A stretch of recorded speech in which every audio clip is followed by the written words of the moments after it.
हर हर महादेव, हर हर महादेव। तवैश्वर्यं यत्नात् यदुपरिविरञ्चो हरिरथ परिच्छेत्तुं याता वनलमनलस्कन्धवपुषः ततो भक्तिश्रद्धा भरगुरुगुणभ्यां गिरिशयत् स्वयंतस्थिताभ्यां तव किमनुवृत्तिर्न फलति। हे गिरीश, आपका जो लिंगाकार तेजस रूप प्रकट हुआ, उसके और छोर को जाने के लिए ऊपर की ओर ब्रह्मा तथा नीचे की ओर विष्णु बड़ी प्रयत्न से गए, पर पार पाने से असमर्थ रहे। तब उन दोनों में श्रद्धा और भक्ति से पूर्ण बुद्धि से नतमस्तक हो आपकी स्तुति की। आप उन दोनों के समक्ष प्रकट हो गए। हे भगवान, श्रद्धा भक्ति पूर्वक की गई आपकी सेवा क्या फलीभूत नहीं होती? अवश्य फलीभूत होती है। हर हर महादेव, हर हर महादेव। शिव महापुराण कथा अध्याय 10। ब्रह्मा और विष्णु ने पूछा, प्रभु, सृष्टि आदि 5 कृत्यों के क्या लक्षण हैं? यहाँ हमें बताइए। भगवान शिव बोलते हैं, मेरे कर्तव्यों को समझना अत्यंत गहन है, तथापि मैं कृपापूर्वक तुम्हें उनके विषयों में बता रहा हूँ। ब्रह्मा एवं अच्युत सृष्टि, पालन, संहार, तिरोभाव और अनुग्रह, यह 5 कार्य ही मेरे जगत संबंधी है, जो नित्य सिद्ध है और संसार की रचना का आरंभ है। उसी को सर्ग या सृष्टि कहते हैं। मुझ में पालित होकर सृष्टि का सुस्थिर रूप से रहना ही उसकी स्थिति है, उसका विनाशी संहार है। प्राणों के उत्क्रमण को तिरोभाव कहते हैं। इन सभी से छुटकारा ही मेरा अनुग्रह है। इस प्रकार मेरे 5 कृत्य हैं। सृष्टि आदि जो 4 कृत्य हैं, वे संसार का विस्तार करने वाले हैं। 5वां कृत्य अनुग्रह मोक्ष का हेतु है। वह सदा मुझ में ही अचल भाव से स्थिर रहता है। मेरे भक्तजन इन 5 कृत्यों का 5 भूतों में देखते हैं। सृष्टि भूतल में, स्थिति जल में, संहार अग्नि में, तिरोभाव वायु में और अनुग्रह आकाश में स्थित है।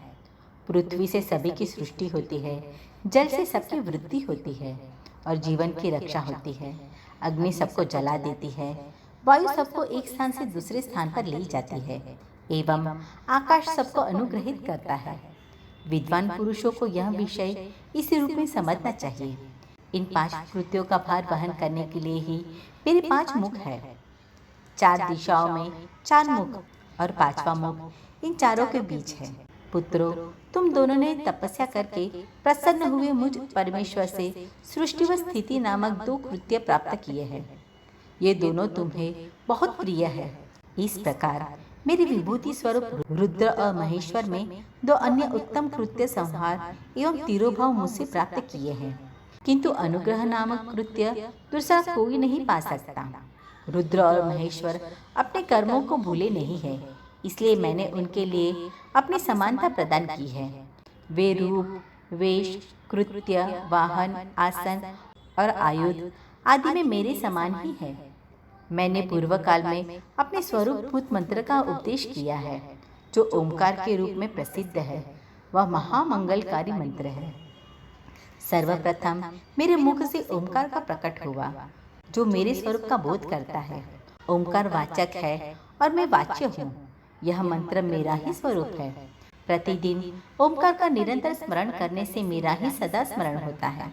मेरे उत्तरवर्ती मुख से अकार का, पश्चिम मुखी से उकार का, दक्षिण मुख से मकार का, पूर्ववर्ती मुख से बिंदु तथा मध्यवर्ती मुख से नाद का प्राकट्य हुआ है। इस प्रकार 5 अवयवों से निर्मित ओंकार का विस्तार हुआ है। इन सभी अवयवों से एकीभूत होकर यह प्रणव ओम नामक एक अक्षर आ गया है। यह नाम रूपात्मक सारा जगत एवं वेद उत्पन्न स्त्री पुरुष वर्ग रूप दोनों कुल इस प्रणव मंत्र में व्याप्त है। यह मंत्र शिव एवं शक्ति का बोधक है। इसी से पंचाक्षर मंत्र की उत्पत्ति हुई है, जो मेरे सकल रूप का बोधक है। वह आकारादि क्रम से, वह मकारादि क्रम से क्रमशः प्रकाश में आए हैं। ओम नमः शिवाय यह पंचाक्षर मंत्र है। इस पंचाक्षर मंत्र से मातृका के वर्ण प्रकट हुए हैं, जो 5 भेद वाले हैं। उसी से शिरो मंत्र सहित त्रिपदा गायत्री का प्रकट्य हुआ है। इस गायत्री से संपूर्ण वेद निकलते हैं और उन वेदों से करोड़ों मंत्र निकलते हैं। उन मंत्रों से भिन्न भिन्न कार्यों की सिद्धि होती है, परंतु इस प्रणव एवं पंचाक्षर से संपूर्ण मनोरथ की सिद्धि होती है। इस मंत्र समुदाय से भोग और मोक्ष दोनों की सिद्धि होती है। मेरे सकल स्वरूप से संबंध रखने वाले सभी मंत्रराज साक्षात भोग प्रदान करने वाले और मोक्ष प्रद है। नंदिकेश्वर कहते हैं, तदनंतर जगदम्बा पार्वती के साथ बैठे हुए गुरुवर महादेव जी ने उत्तरानिमुख बैठे हुए ब्रह्मा और विष्णु को पर्दा करने वाले वस्त्र से आच्छादित करके उनके मस्तक पर अपना कर कमल रखकर धीरे धीरे उच्चारण करके उन्हें उत्तम मंत्र का उपदेश दिया। मंत्र तंत्र में बताई हुई विधि के पालन पूर्वक 3 बार मंत्र का उच्चारण करके भगवान शिव ने उन दोनों शिष्यों को मंत्र की दीक्षा प्रदान की। फिर उन शिष्यों ने गुरु दक्षिणा के स्वरूप में अपने आप को ही समर्पित कर दिया और दोनों हाथ जोड़कर उनके समीप खड़े होकर उन देवेश्वर जगत गुरु का स्तवन किया। ब्रह्मा और विष्णु बोले, प्रभु आप निष्कल स्वरूप है, आपको मेरा नमन है। आप निष्कल तेज से प्रज्वलित होते हैं, आपको नमस्कार है। आप सबके स्वामी हैं, आपको नमस्कार है। आप सर्वात्मा को नमस्कार है, अथवा सकल स्वरूप आप महेश्वर को नमस्कार है। आप प्रणव लिंग वाले हैं, आपको नमस्कार है। सृष्टि, पालन, संहार, तिरोभाव और अनुग्रह करने वाले हैं, आपको नमस्कार है। आपके 5 मुख है, आप महेश्वर को नमस्कार है। परम ब्रह्म स्वरूप 5 कृत्य वाले आपको नमस्कार है। आप सबकी आत्मा है, ब्रह्म है। अपने गुणों और शक्तियों को कोई अंत नहीं है, आपको नमस्कार है। आपके सकल और निष्कल 2 रूप है, आप सद्गुरु और शंभु हैं, आपको नमस्कार है। इन पद्यों द्वारा अपने गुरु महेश्वर की स्तुति करके ब्रह्मा और विष्णु ने उनके चरणों में प्रणाम किया। महेश्वर बोले, वत्स, जो प्रणव मंत्र का जप करता जाता है उसका ज्ञान एवं भाग्य बढ़ता जाता है। आर्द्रा नक्षत्र से युक्त चतुर्दशी को प्रणव का जप करके तो वह अक्षय फलदायक होता है।